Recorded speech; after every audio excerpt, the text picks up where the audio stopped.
A main character in my Drifting Amalgams universe is a spy, but I don't want him to be two-dimensional. So how do I develop an everyday guy who just happens to inform on his nation? I'm sci-fi writer Casey Hudson, and I'm about to world build a sci-fi spy's daily routine. So let's start with what it means that my character is a spy. An orphan of war and named for his childhood longing for peace, Sadi became a foster of the nation that took his family away. Growing up in the oomfr'crumf nation had its positives. Sadi was able to take advantage of an outstanding educational system, but since it was in service to a military state, his only choice as he reached adulthood was to use his cunning against his kin. Eventually becoming a ranger, he found his way to allying with the people he was meant to destroy. With that as my "I'm just a regular guy" backstory, I need to infill with some mundane details. Based on the daily life of U.S. Army Rangers, Sadi's military responsibilities would have him regularly conditioning for action.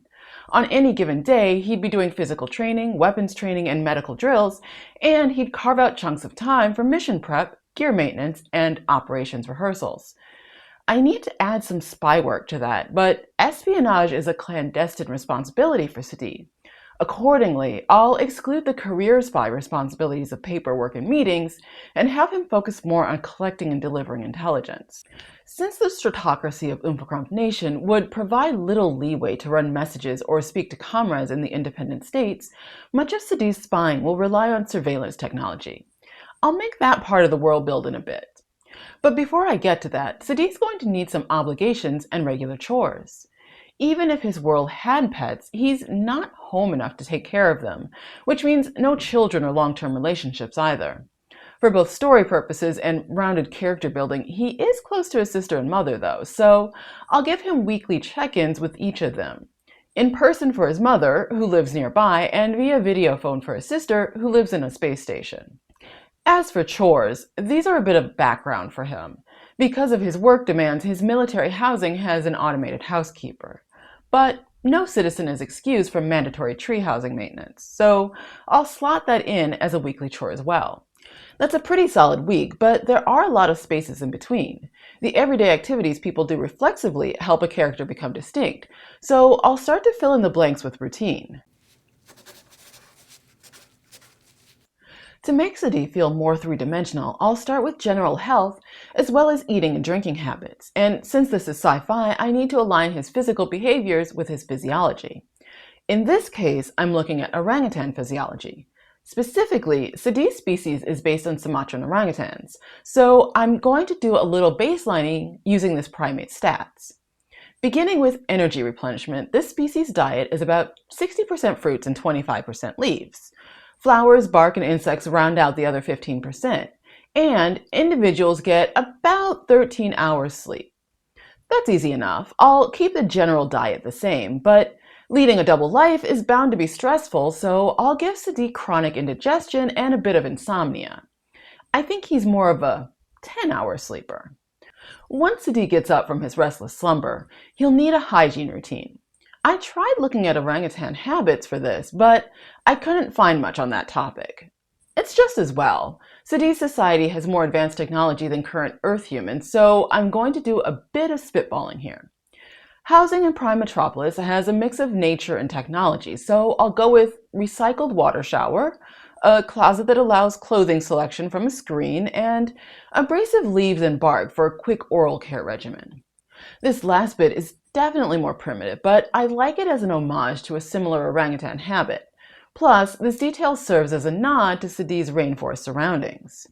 Because his cityscape is forest, he can grab a piece of fruit on the way to work, but once he starts his day, Sadi eats and drinks a lot of ginger and peppermint for that upset stomach. He rounds it out with nutritionally balanced but palatably questionable cafeteria food. At home again, he'll indulge in the occasional alcoholic cider or lychee cake, and not so much that he couldn't be deployed urgently. It's not so much that he enjoys these treats, it's that he's interested in maintaining his cover. He'll mostly indulge while in plain view of the workmates he regularly socializes with. A great way to seem affable while catching any useful information idly shared. Overall, Sadi's routine has reasonable idiosyncrasies if scrutinized, but doesn't arouse unwanted suspicion from his colleagues or superiors. a useful balance for his clandestine activities. Unfortunately, technology has the potential to strip away his guise. As I mentioned, Sadi lives in a technologically advanced society, so I need to roll some of that technology into his routine. I've already built a fair bit of technology into Prime Metropolis, the community in which Sadi lives, so let's review. The average oomfr'crumf home is a smart home with cleaning robots, food ordering systems embedded within fridges, and AI-driven preparation of showers and food. Additionally, homes are equipped with motion and sleep-sensitive lights and entertainment, smart appliances that know when food is cooked to the right temperature, and refrigerators that suggest recipes when items are wilting or expiring. Here, the most concerning thing for Sadi is the sleep-sensitive lights. In a paranoid, insular state, his sleepless nights could be cause for doubt in Sadi's loyalty. So he'll reprogram the lights to be time-triggered instead of turning on and off to match his sleep cycles.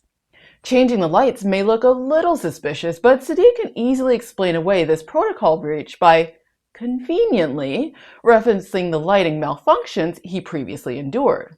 Malfunctions that sometimes resulted in him being late to work.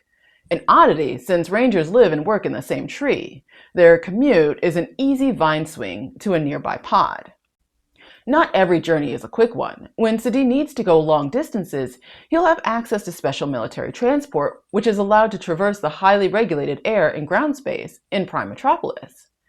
That's mundane technology covered. What about technology related to Sadi's spy work? I can model monitoring equipment off modern innovations. Pegasus software, for instance, can allow access to everything on a smartphone.